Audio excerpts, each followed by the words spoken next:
Olá, boa noite. Boa noite. Papa Francisco recebe no Vaticano membros da Ordem de São Camilo. Francisco proclamou ontem 10 novos santos para a igreja. A reflexão sobre o legado dos registros de Irmã Lúcia, da primeira aparição de Nossa Senhora em Fátima.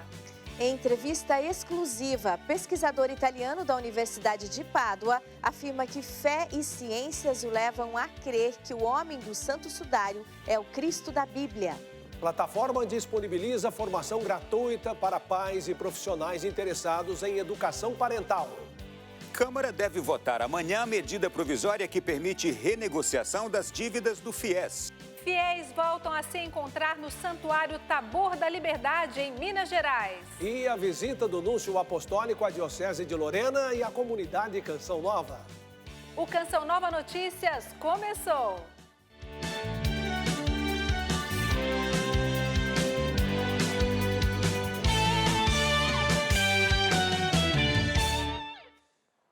O Papa Francisco proclamou neste domingo 10 novos santos para a Igreja Católica. O rito de canonização aconteceu durante a Santa Missa na Praça de São Pedro. Durante a homilia, o Santo Padre recordou que a entrada da santidade é simples e que Deus tem um plano de amor para cada pessoa. Cerca de 45 mil pessoas acompanharam a celebração presidida pelo Papa Francisco.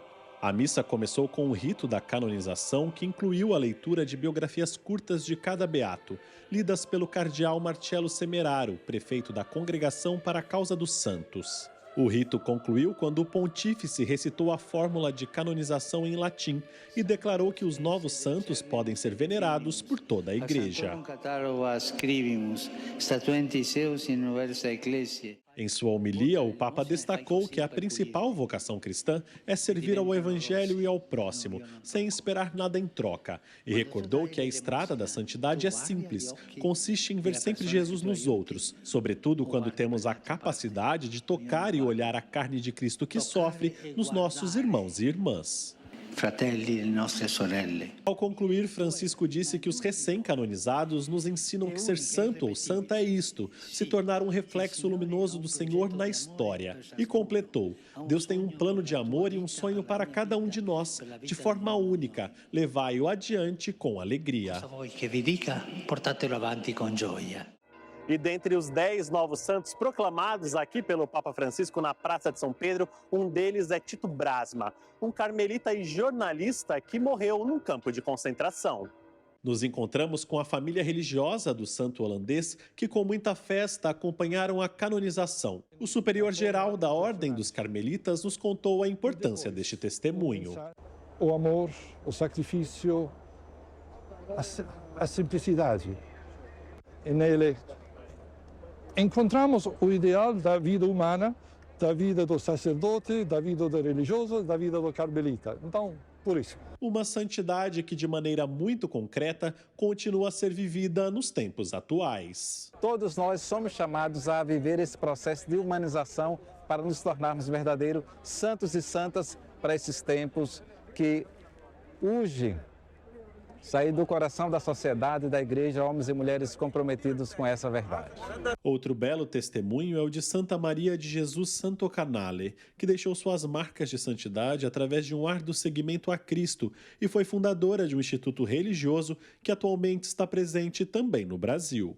Não é complicado, às vezes nós que complicamos. É simples, é como o próprio Jesus fez, lavar os pés, a capacidade de ser, como nossa madre fundadora, pão partido. Se doar, sair do centro e deixar Cristo ser o centro. E o Papa Francisco recebeu hoje no Vaticano os membros da Ordem de São Camilo. Na audiência aos participantes do capítulo geral dos camilianos, Francisco afirmou que o apostolado junto aos doentes deve ser uma profecia encarnada que olha a realidade da doença com os olhos de Jesus. No encontro estava presente o novo superior-geral da Ordem, o brasileiro Padre Pedro Tramontim, que conversou com nossa produção. Hoje tivemos a oportunidade de ter audiência com o Santo Padre. Ficamos muito felizes com a sua bênção e a sua palavra. E agora estamos aqui na nossa casa geral, chamada Igreja Santa Maria Madalena, onde estão os restos mortais de São Camilo, e também o crucifixo que, numa visão mística, falou a São Camilo, encorajando ele a seguir em diante com esta obra.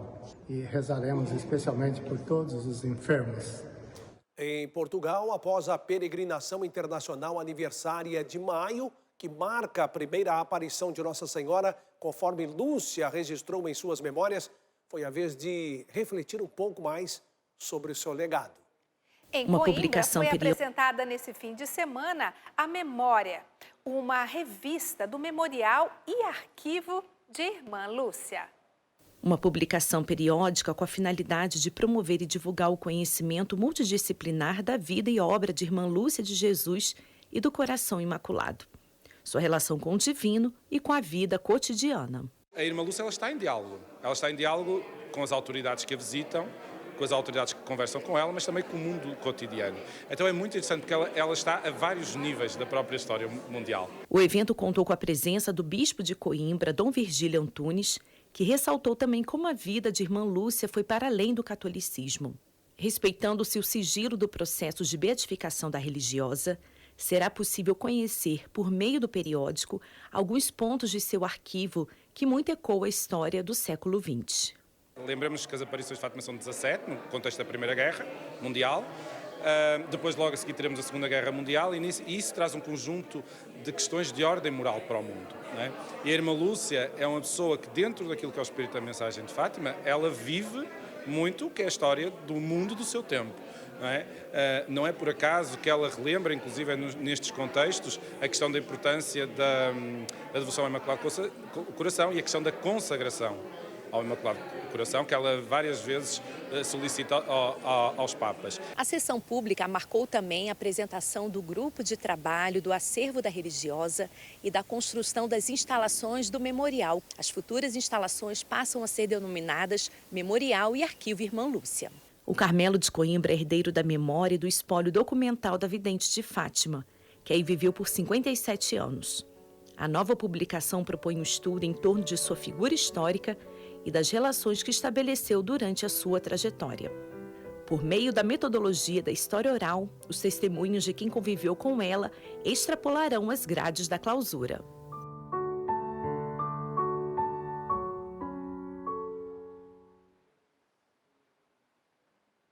Deve ser uma riqueza essas memórias da Irmã Lúcia. E como parte do seu programa de visitas às dioceses do Brasil, o Núncio Apostólico, representante do Papa em um país, esteve nesse final de semana na Diocese de Lorena. Que boa essa visita, né, Adriana? Além de ver a realidade local e seus desafios, ele também veio conhecer a comunidade Canção Nova e, inclusive, se encontrou com o Monsenhor Jonas Abib. Foram 48 anos após a primeira visita de um núncio apostólico no Brasil à Diocese de Lorena. O núncio, na igreja, é o representante do Papa. Então, ele vem conhecer a caminhada da Diocese, vem confirmar essa caminhada que nós estamos fazendo em comunhão com o Papa Francisco e com a igreja no Brasil, e vem nos trazer uma palavra de esperança. Desde janeiro de 2021, Dom Giambattista de Quatro se tornou o 33º núncio a assumir a função no Brasil, que foi o primeiro país fora da Europa a receber um representante papal.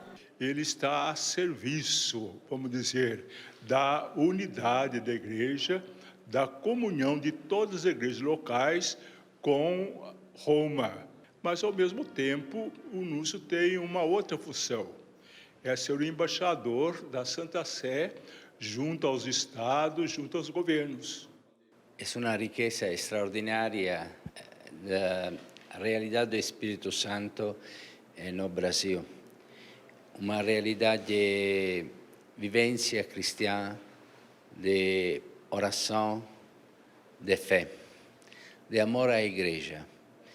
E a igreja do Brasil é uma igreja fundamental para a igreja universal. Na chegada, sábado, ele foi recebido pelo bispo de Lorena e pela banda do 5º Batalhão de Infantaria Leve do Exército e celebrou missa na Catedral de Nossa Senhora da Piedade. Para nós é a representação do próprio Papa Francisco. Então isso causa em nós um grande estímulo e uma renovação do nosso ministério, sobretudo como pastores. No domingo, conheceu de perto a comunidade Canção Nova, o centro de evangelização, o rincão, a padaria da vovó Josefa, a central técnica e, claro, o santuário Pai das Misericórdias, onde celebrou a Santa Eucaristia. A visita do Núncio também confirma a importância do carisma Canção Nova para a evangelização, para contribuir com a ação evangelizadora da igreja.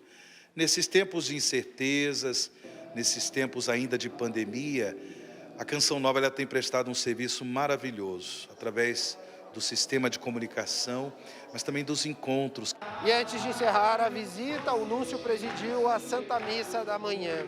E a principal mensagem deixada por ele é de que devemos nos manter unidos diante de todas as dificuldades e desafios que o mundo nos propõe. Esta união deve acontecer em comunhão com o Espírito Santo de Deus. Agora há risco de divisão, há risco de problemas, guerras, conflitos. Não deve ser assim. A humanidade pode ser feliz, alegre, se está em comunhão. Mas não é uma comunhão política, não é uma comunhão diplomática, é uma comunhão espiritual. Somos todos filhos e filhas de Deus. Antes da despedida, conheceu o fundador da comunidade, Monsenhor Jonas Abib. No encontro, as perspectivas da igreja no Brasil e a promessa de que momentos como esse voltem a acontecer em breve. Que boa essa visita, né? Olha, a comunidade Canção Nova vai oferecer aos internautas até a próxima sexta-feira a oportunidade de descobrirem as promessas de Jesus misericordioso. É o Aprofundamento Divina Misericórdia. Emerson Tersigni traz mais informações. Para a gente falar mais sobre este aprofundamento da Divina Misericórdia, a gente conversa neste momento com a Dani Miranda, que é missionária aqui da comunidade Canção Nova. Dani, obrigado por aceitar o nosso convite. Queria que você falasse um pouquinho sobre os benefícios de quem participa do aprofundamento, por favor. Obrigado pelo convite. Os benefícios para quem participa do aprofundamento é justamente aquele de receber um remédio para a alma. A Divina Misericórdia é essa resposta para o mundo que o Senhor nos proporciona para que nós possamos alimentarmos com essa Divina Misericórdia. Parece tão acessível, mas na hora de aplicar na vida é difícil. Então, o maior benefício é aplicar a Divina Misericórdia na nossa vida, em meio às tribulações, às aflições, às enfermidades, à guerra, à fome de Deus, a guerra que às vezes se estabelece dentro do próprio lar. Às vezes nós rezamos pela guerra lá na Ucrânia. Rezamos também, mas há uma guerra dentro do nosso lar e a gente precisa deste remédio. E o remédio é a Divina Misericórdia, é o maior benefício. Não resta dúvidas. E quais são as presenças já confirmadas para este aprofundamento? Nós teremos a alegria de receber Dom Tiago Stanislau, é bispo auxiliar do Rio de Janeiro. Ele é polonês e estará conosco falando sobre a Divina Misericórdia apresentada pela Igreja Católica. Será um momento muito especial. Nós teremos a participação também do Padre Alex, que estará conosco, reza conosco todos os dias o texto da misericórdia, e ele falará para nós desta preparação. Precisamos estar preparados para a vinda do Senhor. Perfeito. Obrigado, Dani, pela sua presença. Obrigada. Um ótimo aprofundamento para vocês. Lembrando que começa daqui a pouquinho, às 21 horas, vai até a próxima sexta-feira, dia 20. Você é o nosso convidado especial. Basta acessar o site para mais informações, aprofundamentos.cançãonova.com. De Cachoeira Paulista, Emerson Tersigni para o Canção Nova Notícias. Olá, muito boa noite para você e boa noite também para tanta gente que nos acompanha. Foi um final de semana bastante cheio do presidente. Entre os vários eventos que Jair Bolsonaro participou neste domingo, algumas afirmações que ele disse ganharam destaque. Quando questionado sobre possíveis mudanças na Petrobras, disse que o novo ministro de Minas e Energia tem autonomia para decidir sobre o tema e afirmou ter pena de quem defende o AI-5. O ato institucional número 5, conhecido como AI-5, foi editado em 1968, durante os anos do governo militar. Entre outras medidas, a regra permitia a suspensão de direitos políticos de qualquer cidadão por 10 anos e a cassação de mandatos eletivos. Em conversa com a imprensa e apoiadores, o presidente repudiou quem defende a volta do AI-5. Bolsonaro ressaltou que a defesa do ato institucional não pode ser encarada como passível de prisão. Você tem que ter pena do cara que levanta a faz AI-5. Você tem que chegar para ele e falar, amigo, AI-5 foi lá na época dos anos 60, que tinha ato institucional. Tem que ter pena das pessoas e não querer prender. Usar o seu poder, tá, para humilhar, tirar a liberdade, multar essa pessoa. Na manhã de hoje, o vice-presidente Hamilton Mourão concordou com a fala do presidente Bolsonaro e disse que o AI-5 foi uma fase da história do Brasil. Isso aí já passou, né? Já tá... Quem nasceu em 68 tem quantos anos hoje? 54, né? Tem gente que sai de foice e martelo ainda, né? Então, cada um com a sua loucura. Sobre os recentes aumentos nos preços dos combustíveis, o presidente foi perguntado sobre possíveis alterações na direção da Petrobras. O novo chefe da estatal tomou posse no mês passado. Bolsonaro disse que o ministro de Minas e Energia, Adolfo Sachida, tem autonomia para decidir sobre o tema. Eu dou carta branca para fazer valer aquilo que ele acha melhor para o seu ministério, para melhor atender a população. Durante um evento em Salvador, o ministro do STF, Alexandre de Moraes, disse que as eleições serão limpas e realizadas com urnas eletrônicas. Citando o inquérito da Polícia Federal sobre um ataque cibernético ao TSE em 2018, Bolsonaro respondeu às declarações de Moraes e voltou a pedir transparência no processo eleitoral. O que todos nós queremos, já que os 3 ministros que estão lá no Supremo no momento querem transparência, esse inquérito tem que estar aberto. E está na pauta de votação desta semana na Câmara dos Deputados o caráter de urgência do projeto de lei que regulamenta o homeschooling, modalidade de educação que defende que crianças e adolescentes possam ser educados em casa pelos pais. Caso seja aprovado o regime de urgência, o projeto será votado diretamente no plenário da Câmara, sem passar pelas comissões ou cumprir prazos e formalidades regimentais. O texto prevê que, se for aceita a modalidade de ensino domiciliar, é necessário o acompanhamento de ao menos um dos pais com o ensino superior. Caso contrário, a família vai precisar contratar um professor definido na lei como preceptor que comprove habilitação para a docência. Uma notícia para os estudantes que devem ao Fundo de Financiamento Estudantil, o FIES. A Câmara dos Deputados pode votar amanhã a medida provisória que permite a renegociação das dívidas. A repórter Aline Menezes traz mais detalhes do que está previsto na medida provisória. Boa noite, Aline.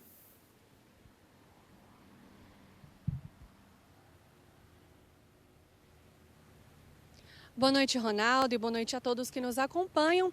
A MP 1090 de 2021 prevê a anulação da dívida apenas para os estudantes que assinaram o contrato até o segundo semestre de 2017 e que estão com atraso de mais de 90 dias no pagamento das parcelas. Segundo o governo, a taxa de inadimplência desses contratos em atraso gira em torno de 48% e somam mais de 7 bilhões de reais. A medida prevê ainda o desconto de 92% para os estudantes que estão no cadastro único ou que foram beneficiários do auxílio emergencial. Para os demais, o desconto é de 86%. O comitê gestor do FIES determinou o prazo para até o dia 31 de agosto para os interessados procurarem um banco para negociar a dívida. Vale lembrar que o FIES é um programa do Ministério da Educação que realiza o financiamento para estudantes que não têm condição de pagar mensalidade em faculdade particular. Então, o aluno quita o valor em parcelas depois da conclusão do curso. A votação dessa medida provisória, está prevista amanhã na Câmara dos Deputados. Ronaldo, eu volto com você. Uma ótima noite. Muito obrigado, Aline. E o Dia Internacional da Família foi comemorado ontem, domingo, com diversas ações nas paróquias de todo o mundo. Mas não somente no âmbito religioso as atividades ganharam proporção. Para fortalecer o vínculo familiar, o governo federal lançou uma plataforma que promove formação gratuita para pais e profissionais interessados em educação parental. Quem cuida de crianças sabe o quão desafiadora é essa missão. Não é só alimentar, dar banho ou fazer dormir. Educar também é se preocupar com a formação moral, para que a criança cresça com bons princípios. Nesse caminho, muitas dificuldades podem surgir e por isso é tão necessário que a família esteja cada vez mais unida e forte. O Fábio é coordenador da Pastoral Familiar e diz qual o maior desafio nesse trabalho. Trazer as famílias de volta para a igreja. Fazer com que elas se unam mais, que transmitam aos seus filhos os verdadeiros valores cristãos. O governo, por meio do Ministério da Mulher, da Família e dos Direitos Humanos, está promovendo algumas iniciativas voltadas para o fortalecimento do vínculo familiar. Pela primeira vez nós temos no Brasil um Ministério da Família, uma Secretaria Nacional da Família, que deseja tirar a família como base da sociedade, da letra da lei para a vida real, tornando a família alicerce da nossa nação. Dentre as iniciativas está a plataforma Escola Nacional da Família, que disponibiliza cursos certificados para aqueles que se interessam pela educação e traz importantes assuntos de prevenção, como o uso de drogas, uso abusivo de álcool, violência doméstica e abandono. A gente vai disponibilizar diversas informações, desde materiais, estudos, vídeos, dicas de livros, filmes, em que os pais, profissionais e especialistas podem acessar. Pensando também na vocação familiar, a Conferência Nacional dos Bispos do Brasil, CNBB, está organizando o 12º Simpósio Nacional das Famílias, que vai acontecer no dia 28 de maio. O evento é online e contará com palestras, testemunhos e momentos de oração. Cuidar da família é o maior investimento, como nos recorda o Papa Francisco na exortação apostólica Amoris Laetitia. A família é um dom, é um ícone de Deus. Nunca é demais falar do valor da família, da importância de políticas públicas voltadas para a formação de pais e mães que assumem o desafio de educar os filhos com base em princípios éticos e sociais, assim como profissionais que lidam no dia a dia com o desafio de educar. Nossa participação fica por aqui. Boa noite a todos. Bom começo de semana. Estamos de volta com o Canção Nova Notícias e com um olhar sobre a saúde. Por isso nós vamos a São Paulo saber mais com a Adelita Stoebel. Adelita, boa noite para você. Boa noite a você e boa noite a todos. Olha, um assunto que preocupa. De acordo com o Ministério da Saúde, o índice de jovens de 18 a 24 anos com excesso de peso saltou de 21% em 2006 para cerca de 36% em 2021. Então, nossa equipe foi buscar saber quais são os principais erros na alimentação dessa faixa etária e o que é possível para dar uma melhorada no cardápio. Faculdade, trabalho, estudos, vida social. Na correria da vida dos jovens e em meio a tecnologias, muitos apelam para comidas industrializadas e deixam o exercício físico de lado, o que pode justificar o aumento de cerca de 70% no excesso de peso entre pessoas de 18 a 24 anos. Ainda temos uma grande parcela dos jovens que vive mais sentado em tecnologia. Junto a isso, o hábito alimentar ruim. A gente vê que mais de 50% da população está pelo menos em acima do peso. Então, obesidade é uma doença pandêmica e grande parte dela é comportamental. E neste excesso de peso e alimentação desregrada, outros problemas para a saúde podem surgir. A obesidade está associada ao desenvolvimento de diversas doenças, problemas cardíacos, dos rins, circulatória, pressão alta, diabetes tipo 2, aumento do risco de diversos tipos de cânceres. Por isso, o ideal é buscar atendimento médico. E neste processo, pensar em um novo cardápio é fundamental. Quanto mais alimento vindo da natureza eu colocar no meu cardápio, melhor vai ser para eu equilibrar o meu corpo, fugir um pouco desse monte de carboidrato vazio, que a gente fala que não tem nutriente nenhum, para a gente colocar comidas aí com mais nutrientes no prato. E uma das causas deste aumento da obesidade pode ser também a compulsão alimentar. E nestes casos é preciso buscar ajuda psicológica. Ele pode procurar um alimento, e, através da ingestão desse alimento, uma forma de diminuir o seu estado de ansiedade. E neste combate à obesidade, outro elemento é muito importante: o exercício físico. A única coisa que é universal e que você pode começar a qualquer momento é a caminhada. Agora, exercício físico que tem que ter orientação do mecanismo de como você vai fazer para não sobrecarregar e não machucar, o educador físico está pronto para te orientar. E antes de encerrar, um convite para quem está aqui na Grande São Paulo. Venha aquecer seu coração rezando com a comunidade Canção Nova, logo após a edição do Canção Nova Notícias. Você acompanha a missa direto da Catedral Nossa Senhora do Líbano. Uma programação toda especial nesse mês dedicado a Nossa Senhora, com o tema Pede à Mãe que o Filho Atende, baseado no capítulo 2 do Evangelho de São João. A Catedral do Líbano fica no bairro da Liberdade, aqui em São Paulo, na rua Tamandaré 355. Confira a programação completa no site saopaulo.cançãonova.com. Uma boa noite para vocês e uma ótima semana a todos. Obrigada, Adelita. E o frio chegou firme por aqui. Essa semana será de tempo mais fresco e temperaturas baixas em áreas do centro-sul do Brasil. Yara Naíris, a previsão é essa mesmo?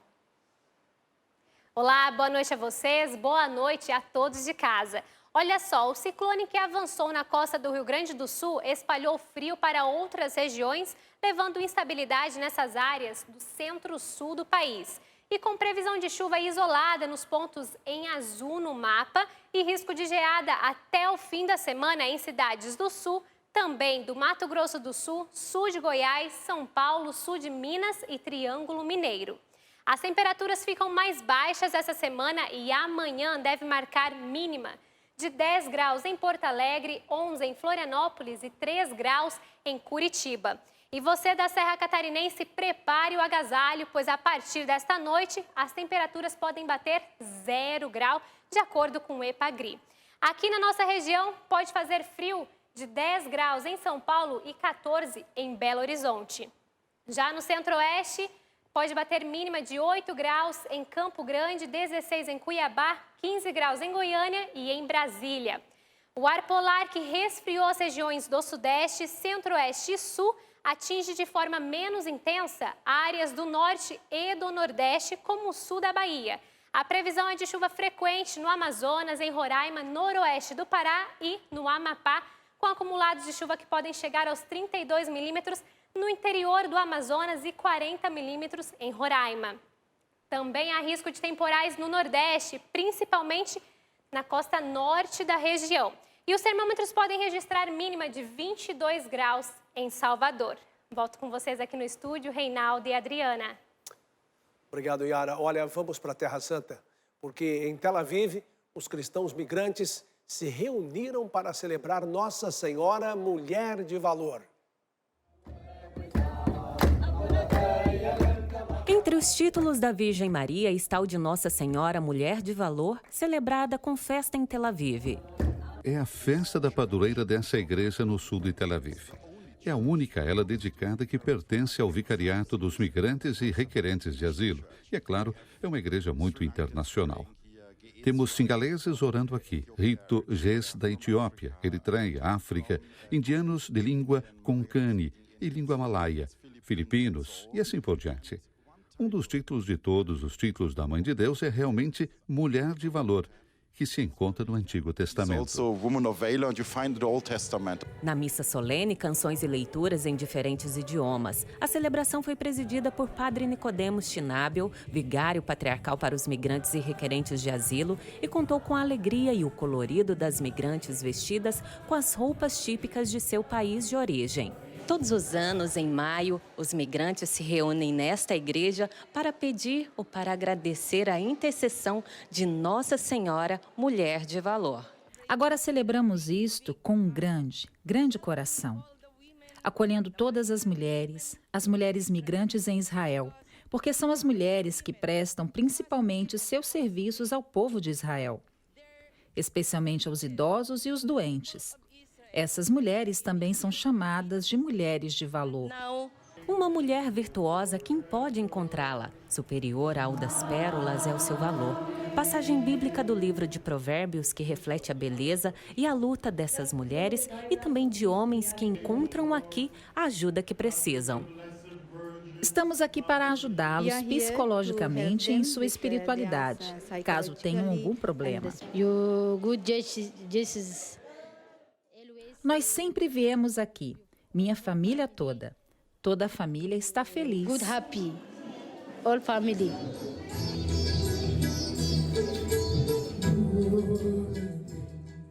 Você já deve ter ouvido falar em Oratório Festivo. O programa de ação social é realizado há décadas pelos salesianos. A Rede de Desenvolvimento Social da Canção Nova assumiu o compromisso. Nesse fim de semana, realizou mais um momento de diversão e alegria para os assistidos pelas instituições sociais da comunidade. A alegria de ser de Deus! Para começar a animação é preciso ligar a rádio da alegria. A Rádio Dom Bosco está entrando no ar! E turbinar a festa com muita descontração. Uhul! Ah, e tem que rodar uma programação musical que faz todo mundo pular.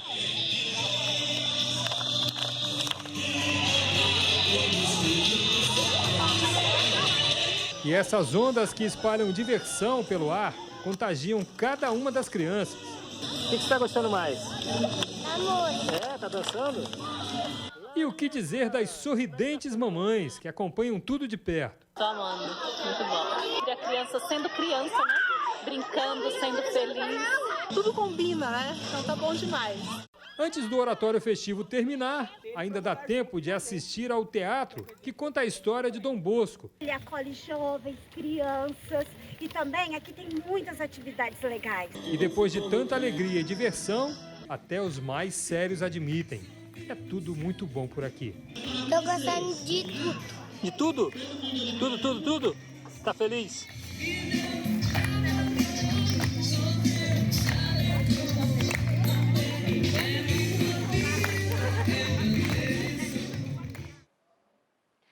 Uma das ações na Canção Nova é promover a vida e a família e construir um ambiente de amor e paz.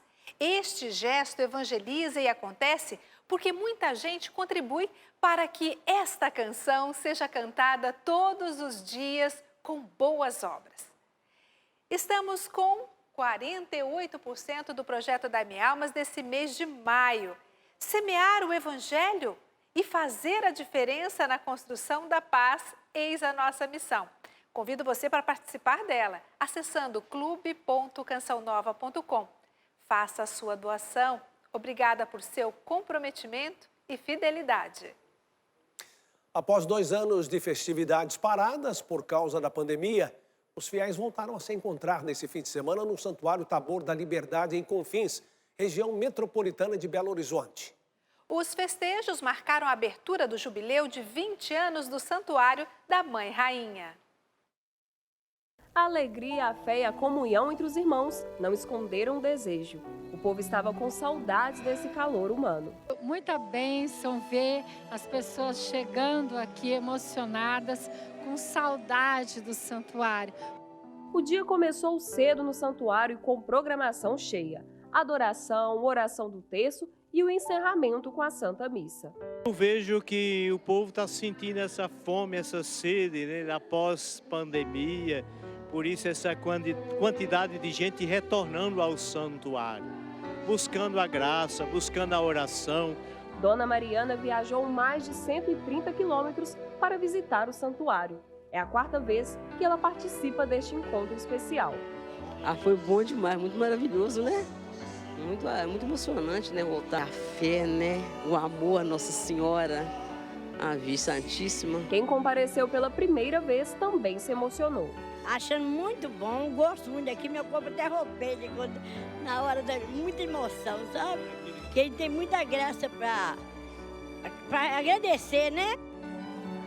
Os festejos fazem parte das comemorações do 19º aniversário do santuário e também marca a abertura do jubileu de 20 anos. E a gente vai ter um ano, se Deus quiser, muito alegre, com muita celebração para a gente comemorar esse lugar maravilhoso que é o Santuário de Confins. Foi com essa alegria de retomada que muitos tiveram a oportunidade de viver esse encontro pessoal com a Mãe de Deus. Esse santuário, quando ele é participado, quando ele está repleto de peregrinos, emana uma força tão grande, tão contagiante, e a Mãe de Deus se alegra tanto com a presença dessas pessoas que ela não tem o que fazer senão a derramar as suas abundantes graças sobre todos aqueles que acorrem a este santuário.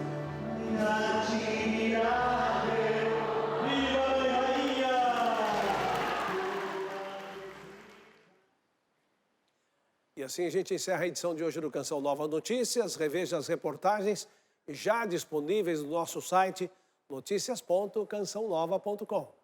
Assista a seguir a transmissão da adoração ao Santíssimo e em seguida a Santa Missa. Logo depois, às 9 horas, tem Buscai as Coisas do Alto e às 10 assista ao programa Revolução Jesus. Uma ótima noite para você. Você fica agora com imagens da superlua, o eclipse, que foi maravilhoso. Eu desejo a você uma boa noite, a gente se vê amanhã. Paz para você.